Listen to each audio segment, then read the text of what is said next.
I'll never forget one of the most life-changing things for me as a dad was I was in a men's group that was specifically for dads with small children. Dads with small children. And out of that group, there were some things that I learned, and in combination with some things Julie was learning, we did do just a few things with great purpose. And I think once you hear these, I'm about to share them with you, you'll go, that's how their kids describe those things as parenting touchdowns. Although we never said we need to do those things that they described. I don't ever remember having conversation. In our mind, we didn't learn how to resolve conflict till 5 or 6, 7 years ago. But apparently, they were paying close attention to that sort of thing. So what were the things we did? Well, staying with the football metaphor, let me describe first the fundamentals, or what we would call the blocking and tackling of parenting that we did talk about and we were very purposeful in doing. And before I tell you what that is and what those were, they're really rocket science. They'll be very hard to make application of in your own life. Not the case. Let me tell you something about those things. First of all, they're not glamorous. They're very routine, but they will require great purpose, great determination, great diligence, and great perseverance. And we all, as parents, whether your children are small or whether they're adult, we all have to be effective, not perfect, but effective at these fundamentals. And they look a little different at all of our kids' different ages. We have to be effective at these things, but not perfect. And I'll be as succinct and concise as I know how to articulate this. And here's the overriding principle for the blocking and tackling, and it's this. We as parents, I think I put it up here, we as parents must raise our children consistent with how he or she will have to behave in order to be successful in the real world or when they leave our home, when they emancipate. I had a Bible professor, and some of y'all have heard this story before. Juniors in high school, if there anybody here that's a junior in high school, they love this story. You know, I had a Bible professor who had 4 kids, and he said, among other things, he said, when my kids were seniors in high school, I gave them the freedom and the responsibility that they would have and be required of them as freshmen in college. So whatever decisions they were faced with making as a freshman in college, we allowed them to make as a senior in high school. And whatever responsibilities they were going to have as a freshman in college, we required them to do as a senior in high school. He said, because my hope was to see, are my kids mature enough to go off to school? Because if they're mature enough and they don't have a lot of foolishness in their heart, then that'll be a wise investment to help them and to see them go off to college. But if they make a bunch of mistakes with that much freedom, their senior year of high school, at least they'll do it in our home where we're available to love and care and see them through what appears to be additional need for maturity. So I always thought that rang true, and I brought that up to Julie, and I said, I want to do this. And she said, me too, until our kids got that age. And then we were scared to death.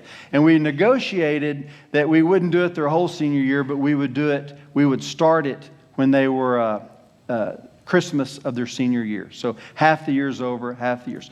However, we started the responsibility the first of the senior year, and we gave the freedom the second part of the senior year. What do you have to do when you're a freshman in college? If you want to wear clothes that are clean, you have to wash them. So seniors in high school are washing their own clothes and everything that goes with that. Well, that principle caused us to back plan every year, all the way back to wherever they are now. If you remember Patrick's message last week, he says you got to accept your kids where they are and begin there. And although you don't parent with the end in mind, you do parent with emancipation in mind. So my wife's a kindergarten teacher, and her job is to prepare a kid for the first grade. Well, our job is to prepare a kid for emancipation. And here are the things that you have to grind out, not perfectly, but effectively in order to do that. Here are 6 concepts that I think are grinding out the fundamentals. The first one is, and these are rocket science, If you are rude to the suppliers, don't expect new supplies. If you're rude to the suppliers, don't expect new supplies. That has to do with attitudes. Now, I don't know, there may be places you can work and landlords you can have and settings you can live in where you can get away with being rude to people, but there ain't many. So the sooner our kids learn that, the better off, the greater service we will have provided them. Number two, if you don't do your part in the family, then you don't get family privileges. If you don't do your part in the family, you don't get family privileges.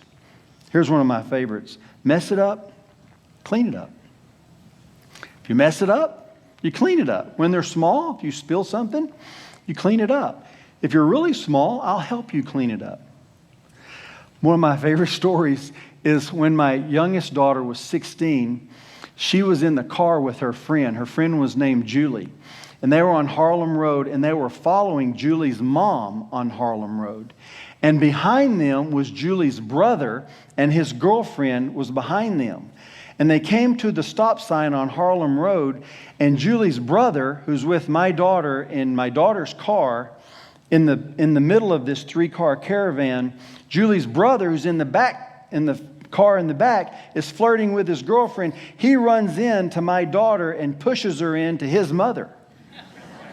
He got to pay for 4 bumpers on 3 different cars. He was not a bit surprised to learn that he had to pay for 4 bumpers on 3 different cars. Why? Because somewhere along the way, he was taught if you mess it up, you clean it up. So when you're little, listen, y'all, small kids, small problems. Big kids, 4 bumpers. You start wherever. If you hadn't started, you start now. What's the 4th one? Abuse it, lose it. The 5th one is waste it, replace it. Waste it, replace it. Number 6, want more, pay the extra. If your kid comes to you and says, I want a car, you say, great, I want you to have a car. Can I have a car? Yes, you can have a car. You can have any kind of car you want. I'm so excited to hear how you're going to pay for that Jag. It's going to be, pay for it. Oh, you didn't ask me. Well, I buy you the car. No, I'm your parent. I help you do things. I don't do things for you, especially at your age. You can have anything you want.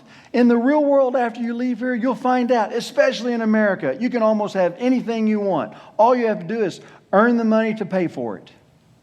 Anything you want. What do you want? I'll help you get what you want, but I won't get it for you. Our job as parents is like one of my friends said, is to allow our kids to stand on our shoulders and go higher and farther than they could without us. But our job is not to get them there all the way. Our job is to support them and help them. Help them. So you want more? Pay the extra. Our budget allows me to buy you $70 tennis shoes. And you want $150 tennis shoes. Well, you can have $150 tennis shoes. You're about $80 short. And I'll pay you $5 to mow my yard.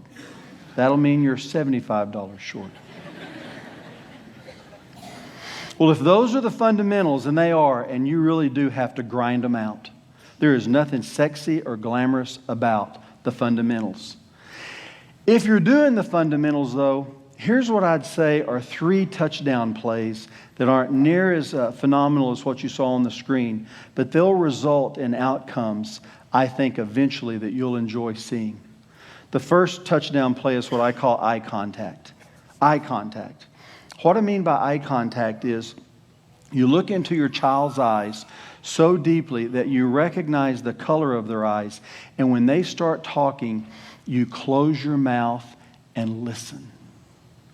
You close your mouth and listen. Children have a greater need to be heard than a need to be taught. Now, don't misunderstand that I'm saying they don't have a need to be taught.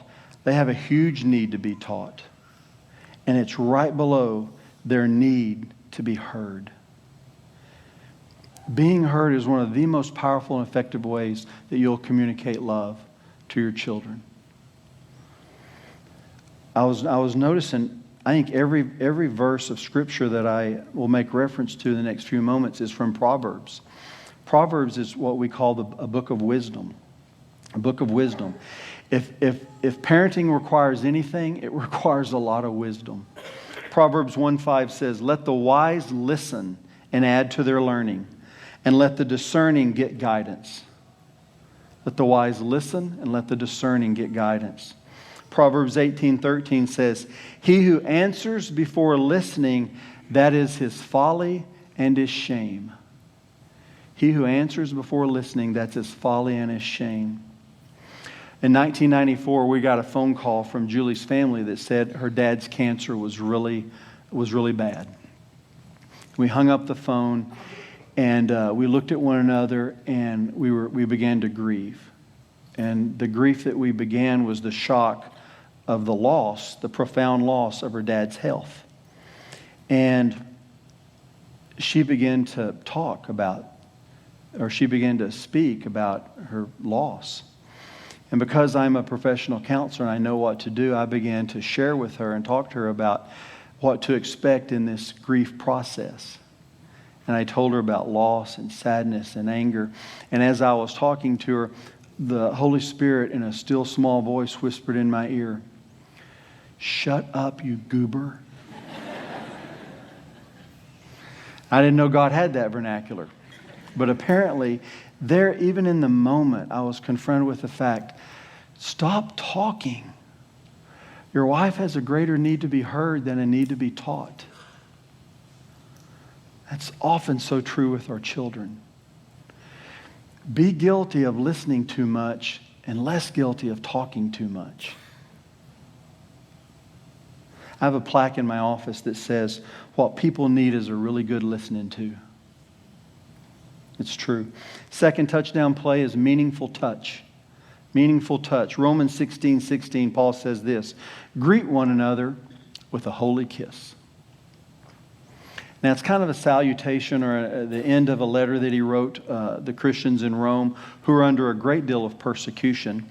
And he was referring to, and there's lots of verses that are referring to this thing, he was referring to at some level all of our need for warmth, for affection, for tenderness and loving kindness. And he says to them, in light of all the doctrinal things, the deep things I've told you in the book of Romans, greet one another, be with one another, care for one another, greet one another with a holy kiss.